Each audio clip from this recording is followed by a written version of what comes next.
Hello बच्चों, कैसे हैं आप सब। आई होप कि आप सब बहुत बढ़िया हैं। आज हम करने वाले हैं चैप्टर नंबर 27। लास्ट चैप्टर है सामाजिक विज्ञान एट ग्रेड अभ्यास पुस्तिका का। पाठ का नाम है हमारा जीवन और पर्यावरण। ठीक है बच्चों, आइए शुरू करते हैं। देखिए, तो पहला प्रश्न देखो, इसमें क्या हमारा जीवन और पर्यावरण। हमारा जीवन पर्यावरण से ही संबंधित है। ठीक है, क्योंकि चारों तरफ की जो प्रकृति है पर्यावरण है, इसलिए हमारा जीवन है।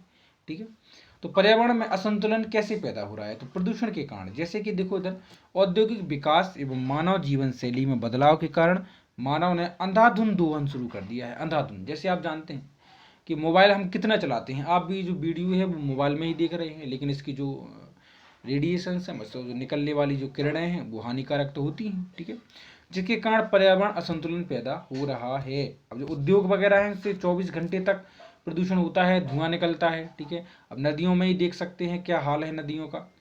अत्यधिक रासायनिक उर्वरक के उपयोग का पृथ्वी पर, अब जैसे अपन क्या करते हैं, खेतों में रासायनिक उर्वरक डालते हैं, जैविक पदार्थ तो कोई डालते नहीं है ना, केमिकल डालते हैं जिससे हमारी खेती अच्छी हो। ठीक है, लेकिन धरती का तो नाश होता है।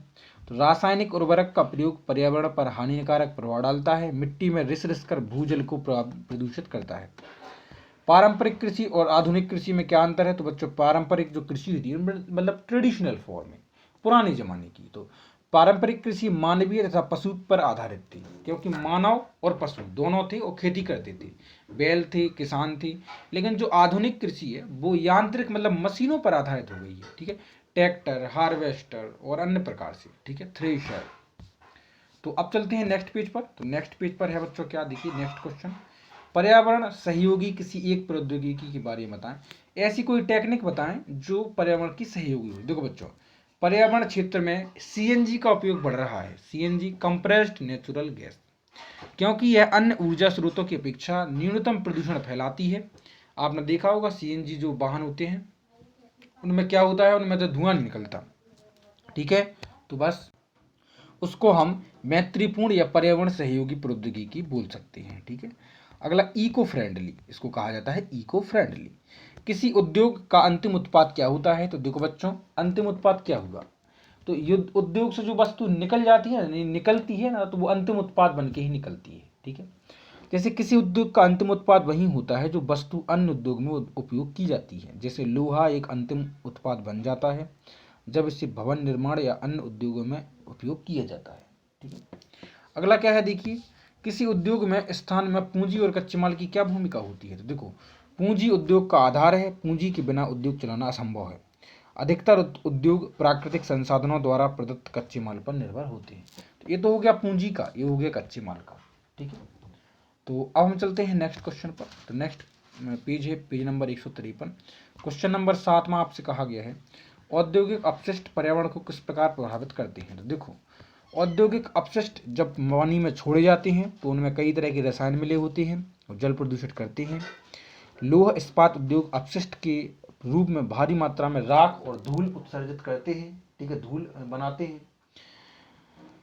अपशिष्ट सामग्री में ज्वलनशील, क्षयकारी तथा विषाक्त तत्व शामिल होते हैं जो भी पर्यावरण को प्रदूषित करते हैं। ठीक है, अगला क्वेश्चन है ठोस अपशिष्ट के निपटान में पुनः उपयोग विधि क्या है। ठीक है, देखो तो देखिए बच्चों, यह जो है एक प्राचीन विधि, मतलब रीयूज करना। ठीक है, पुनः उपयोग, तो यह एक प्राचीन विधि है। इसमें अपशिष्ट वस्तुओं को पुनः उपयोग के योग्य बनाते हैं। सभी धात्विक वस्तुओं को पिघलाकर नई वस्तुएं बन सकती हैं। जैसे जो धातुएं होती है ना, लोहा वगैरह, उसको पिघलाकर नई वस्तुएं बनाई जा सकती हैं। ठीक है, अगला क्वेश्चन क्या है, देखिए अगला चलते हैं नेक्स्ट क्वेश्चन पर। नेक्स्ट क्वेश्चन है क्वेश्चन नंबर 9, अपशिष्ट के निपटारे में स्थानीय संगठनों की क्या भूमिका होती है। तो देखो, स्थानीय स्तर पर या फिर नगर पालिका स्तर पर कूड़ेदान स्थापित किए जाते हैं। प्रतिदिन प्रातःकाल अपशिष्ट को उठाने की व्यवस्था की जाती है। नगर का जो मल होता है यानी गंदगी, जल नगर के दूरस्थ भागों में ले जाकर छोड़ा जाता है। ठीक है, और भी लिख सकते हैं, बहुत सारा है, देखेंगे तो आपको मिल जाएगा किताब में। वस्तु निर्माण की प्रमुख प्रक्रियाओं का वर्णन करें, तो वस्तु निर्माण की जो 3 प्रक्रियाएं होती हैं। ठीक है, एक तो होती है संयोजन, एक होती है परिवर्तन, एक होती है निष्कर्षण। तो बच्चों, संयोजन देखो क्या होता है, विभिन्न भागों को जोड़कर अंतिम उत्पाद तैयार करना संयोजन है। जैसे साइकिल, क्योंकि साइकिल में अलग अलग पुर्जे लगे होते हैं। ठीक है, तो उसको पुर्जों को मिलाकर साइकिल बनाई जाती है। परिवर्तन हो गया क्या, कच्चे माल को नए माल या अंतिम माल के रूप में परिवर्तित करना, जो होता है क्या, परिवर्तन। ठीक है, एक प्रक्रिया है वस्तु के निर्माण की।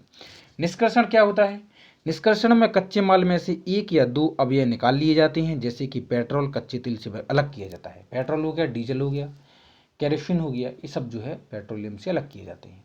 तो इस तरह से आपकी जो बुक है वो कंप्लीट होती है। ठीक है बच्चों, आई होप कि आपको क्लियर हो चुका होगा। वीडियो को लाइक और चलो सब्सक्राइब करें।